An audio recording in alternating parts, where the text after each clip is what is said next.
ಎಲ್ರಿಗೂ ನಮಸ್ಕಾರ. ನಾವು ಈ ಟೈಮ್ ಬಂದು 11:30 ಆಗಿತ್ತು. ನಾವು ಎಲ್ಲಿಗೆ ಹೋಗ್ತಾ ಇದ್ದೀವಿ ಅಂದರೆ ನಮ್ಮಮ್ಮ ಮನೆಗೆ ಹೋಗ್ತಾ ಇದ್ದೀವಿ.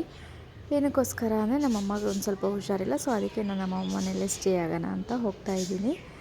ಹಾಗೆ ಹೋಗ್ತಾ ಪೆಟ್ರೋಲ್ ಖಾಲಿಯಾಗಿತ್ತು, ಸೊ ಅದಕ್ಕೆ ಪೆಟ್ರೋಲ್ ಹಾಕಿಸ್ಕೊಂಡು ಹೋಗ್ತಾ ಇದ್ದೀವಿ. ನಾನು ನನ್ನ ಮಗ ನಮ್ಮ ಮನೆಯವ್ರು ಹೋಗ್ತಾ ಇದ್ದೀವಿ. ಫ್ರೂಟ್ಸ್ ಹಾಗೆ ಈಸ್ಕೊಂಡು ನಮ್ಮ ಮಮ್ಮಿಗೆ ಏನೇನು ಫ್ರೂಟ್ಸ್ ಬೇಕೋ ಅದನ್ನೆಲ್ಲ ಈಸ್ಕೊಂಡು ನಮ್ಮ ಮನೆಗೆ ಹೋಗ್ತಾ ಇದ್ದೀವಿ. ಬಂದಿದ ತಕ್ಷಣ ನೋಡಿ ನಮ್ಮಪ್ಪ ಜೊತೆ ನನ್ನ ಮಗ ಹೇಗೆ ಆಟ ಆಡ್ತಾ ಇದ್ದಾನೆ ಅಂತ ನೀವು ನೋಡ್ತಾ ಇರ್ಬೋದು. ಅವ್ನು ತುಂಬ ಖುಷಿಯಾಗುತ್ತೆ ನಮ್ಮಮ್ಮ ಮನೆಗೆ ಬಂದರೆ. ಅಷ್ಟೊತ್ತಲ್ಲಿ ಮಳೆಗಳು ಸ್ಟಾರ್ಟ್ ಆಗೋಯಿತು. ಇನ್ನು ನಮ್ಮ ಅಣ್ಣ ಮನೆಗೆ ಹೋಗೋಣ ಅಂದ್ಕೊಂಡು, ನಮ್ಮ ಅಣ್ಣ ಮನೆ ನಮ್ಮ ಮಮ್ಮಿ ಮನೆ ಹತ್ರನೇ. ಸೊ ನಮ್ಮ ಅಣ್ಣ ಮನೆಗೆ ಹೋಗ್ಬಿಟ್ಟು ನಮ್ಮ ಖುಷಿ ಸಾನು ಅಂತ ನಮ್ಮ ಅಣ್ಣನ ಮಕ್ಕಳಿದ್ದಾರೆ. ಸೊ ಅವ್ರ ಜೊತೆ ಆಟ ಆಡಬೇಕಂತ ತುಂಬ ಆಟ ಮಾಡ್ತಿದ್ದೆ. ನೋಡೋಷ್ಟರಲ್ಲಿ ಮಳೆನೇ ಬಂದ್ಬಿಟ್ಟು, ಸೊ ಅದಕ್ಕೆ ಮಳೆ ಬಂತು ಅಂತ ಅವನ್ನ ಕರ್ಕೊಂಡು ಹೋಗಲ್ಲ. ಸಂಜೆ ಈವ್ನಿಂಗ್ ಮತ್ತೆ ವ್ಲಾಗ್ನ ಕಂಟಿನ್ಯೂ ಮಾಡ್ತಾಯಿದ್ದೀನಿ. ಏನಕ್ಕೋ ನಗ್ತಾಯಿದ್ದೆ, ನಮ್ಮ ಮನೆಯವರು ವೀಡಿಯೋ ಮಾಡೋದಕ್ಕೋಸ್ಕರ ನಗ್ತಾಯಿದ್ರು. ಸೊ ಅದಕ್ಕೆ ನಾನು ಹಾಗೆ ನಗ್ತಾಯಿದ್ದೆ, ಅದಕ್ಕೆ ವಾಯ್ಸ್ ಓವರ್ ಕೊಡ್ತಾಯಿದ್ದೀನಿ. ಹಾಗೆ ನನ್ನ ಮಗನ್ನ ಒಂದು ರೌಂಡ್ ಕರ್ಕೊಂಡು ಹೋಗೋಣ ಅಂತ ಆಚೆ ಹೋಗ್ತಾಯಿದ್ದೀವಿ. ಅಷ್ಟೊತ್ತಲ್ಲಿ ಅಲ್ಲಿ ನಮ್ಮಮ್ಮ ಮನೆ ಹತ್ರ ಒಂದು ಮೇಳ ಹಾಕಿದ್ರು. ಮೇಳ ಅಂದರೆ ಎಕ್ಸಿಬಿಷನ್ ಹಾಕಿದ್ರು. ಸೊ ಅಲ್ಲಿ ಹೋಗೋಣ ಅಂತ ನನ್ನ ಮಗ ಆ ಜೋಕಾಲಿ ತೊಟ್ಟಿಲು ನೋಡಿಬಿಟ್ಟು ಎಷ್ಟು ಕೂಗಾಡ್ತಾ ಇದ್ದ ಅಂದರೆ.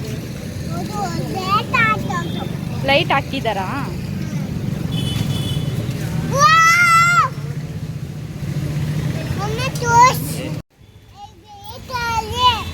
ಬಿದ್ದೋಗ್ತೀವಾ? ಎಲ್ಲಿ ಬಿದ್ದೋಗ್ತೀವಿ?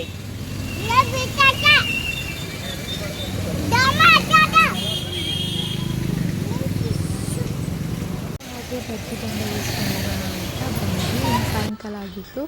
ನಮ್ಮ ಅಣ್ಣನ ಮಕ್ಕಳೆಲ್ಲ ಬಂದಿದ್ದು ನಮ್ಮ ಮನೆಗೆ ಗುಂಡು ಅವ್ರ ಜೊತೆ ಆಟ ಆಡಬೇಕು ಅಂತ. ಅವ್ರು ಫೋನ್ ಇಟ್ಕೊಂಡು ಕುತ್ಕೊಳ್ಳೋದೆ. ನನ್ನ ಮಗನ ನೋಡಿ 3 ಜನ ಆ್ಯಪಲ್ ತಿಂದ್ಕೊಂಡು ಯಾವ ರೀತಿ ಫೋನ್ ನೋಡ್ತಿದ್ದಾರೆ ಅಂತ ನಾನು ವೀಡಿಯೋ ಮಾಡ್ತಿದ್ದೀನಿ ಅಂತ ಗೊತ್ತಾಯಿತು. ಸೊ ಅದಕ್ಕೆ ಅವರೆಲ್ಲ ಪೀಸ್ ಅಂತ ತೋರಿಸ್ತಾ ಇದ್ರು ನೋಡಿ.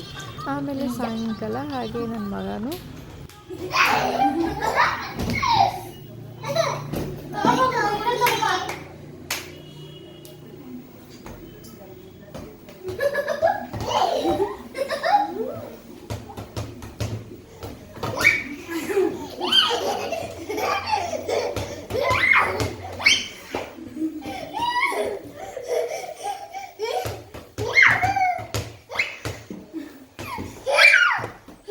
ಬಿಟ್ಟರೆ ಈ ಥರನೇ ಆಟ ಆಡ್ತಿದ್ದಾನೆ. ಸೊ ಅದಕ್ಕೆ ಇದೊಂದು ಚಿಕ್ಕ ವ್ಲಾಗ್ ಆಗಿತ್ತು. ನಾನು ಇಲ್ಲಿಗೆ ವ್ಲಾಗನ್ನು ಎಂಡ್ ಮಾಡ್ತಾಯಿದ್ದೀನಿ. ಸೊ ಯಾರೋ ನಮ್ಮ ಚಾನಲ್ ನೋಡ್ತಾ ಇದ್ದೀರಾ, ಪ್ಲೀಸ್ ಸಬ್ಸ್ಕ್ರೈಬ್ ಮಾಡಿ, ಹಾಗೆ ಲೈಕ್ ಮಾಡಿ, ಶೇರ್ ಮಾಡಿ. Thank you for watching.